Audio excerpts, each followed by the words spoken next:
Morning bulk day 38, boys. Today is freaking chest day, with triceps and some shoulders. We're starting off with some wide grip bench to the neck. And, boys, not all of these sets were to the neck because the bench setup was super weird and awkward. I realized on my first hard set that the seat was misplaced. So instead of being at a very high angle, it was totally flat, which caused me to slip down the bench, and I was 20 pounds short of my old PR for reps, which sucked. So here I was only able to do 2 plates, a 10 and a 5 on each side for 4 to the neck. But before, I was able to do 2 plates and a 25 on each side for 3. So 20 pounds heavier for 1 rep less, simply because this is way more slippery, which is unfortunate. But boys, by the way, I'm editing this video a few days after I film this, but I'm just looking freaking bulky here. I actually hit 180, boys. In this video, I think I was like 178, 179, something like that. But today, after drinking a bunch of coffees and some water, hit 180, so I'm happy about that. But this bench session, whether or not the tremendous weights were moved, I feel like I discovered some better technique on these presses. So if you guys can see, obviously I'm doing wide grip, but I figured out how to push with my chest instead of kind of throwing my shoulders into the movement, which was really nice. So like I heard somebody say, I forget who, it was some pro bodybuilder. They said, try to keep your chest proud through the whole lift, keep your chest up, so that way you don't push with your shoulders or your arms too much. And I was like, okay, let me try that. And so for a lot of these sets, I actually managed to connect with my chest way better and push with my chest throughout the entirety of the rep, whereas normally I would throw my shoulders in to get that last couple inches of the range of motion. So anyway, though, I go pretty heavy for the most part in all my training. I unfortunately end up with sets of 3 or 4 or 5 pretty often.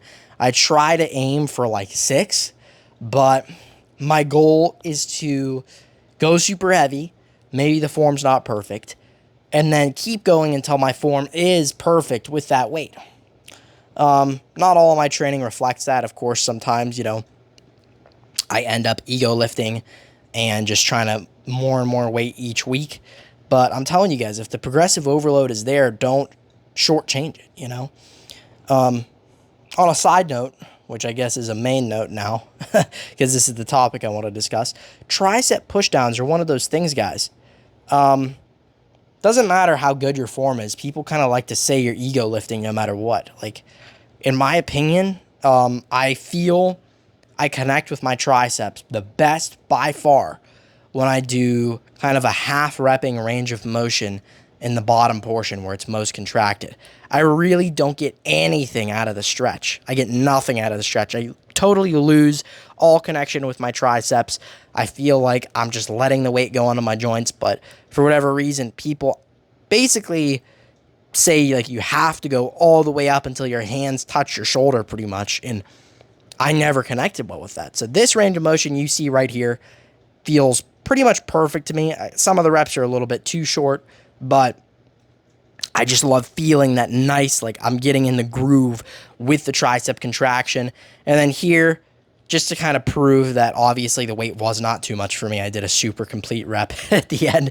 But yeah, I think I'm going to keep loading that range of motion, regardless of if people say I'm ego lifting or not. And I actually noticed too, I see a lot of other people with similar form to me, where I do that, more contraction biased form, and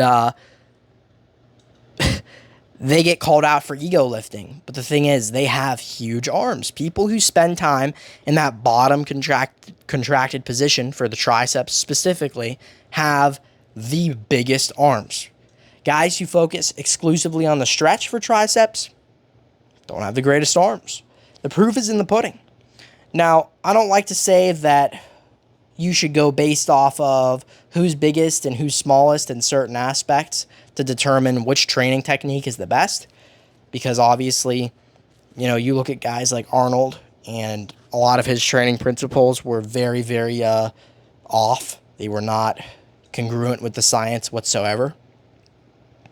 But there's some things that you can learn from people who have impressive body parts.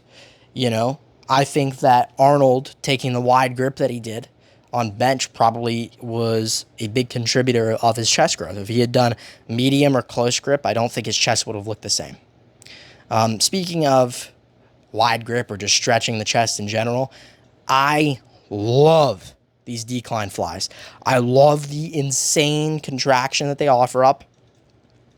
I love how every part of it feels, to be honest. I think these are going to be a main movement from now on because I've never felt my lower chest like this before. And I actually think that this is going to be a key to developing a more round, full look in my pec because my lower pecs, for whatever reason, are pretty significantly lacking. Upper chest is actually pretty big for me, especially compared to the rest of my pecs, right? Because all I do is incline. But a lot of my chest training, honestly, is just experimentation. Other than, incline bench being a staple, the rest of it is just kind of how I feel on that day or whatever. Even though, yes, I believe in keeping your training consistent, I feel like if you are having a lagging muscle group that you really want to figure out, how do I get this muscle group to start progressing more? Try different stuff, man. Don't be afraid to branch out, Since I was already in the cable station and nobody else was on it, I did some freaking side raises too. And I got to be honest, isolation-wise, this variation does feel the best.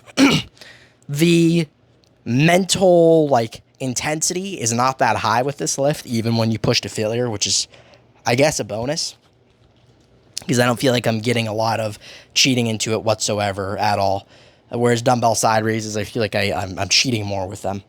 So, definitely was nice to freaking try this here. I mean, the pump was pretty nice. The stretch was nice.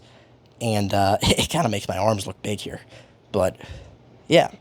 I'm trying to get rid of arm dominance, boys. I'm trying to get a dominant physique in general, not just, dominant arms or, whatever else. I feel like my arms are definitely my best body part.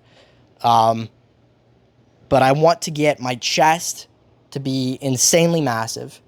I want to get my back to be insanely massive. I want to get my legs to be insanely massive. I want my legs to be my strongest point, if I'm being honest, because especially these days, man, people who are competing in bodybuilding just have huge legs.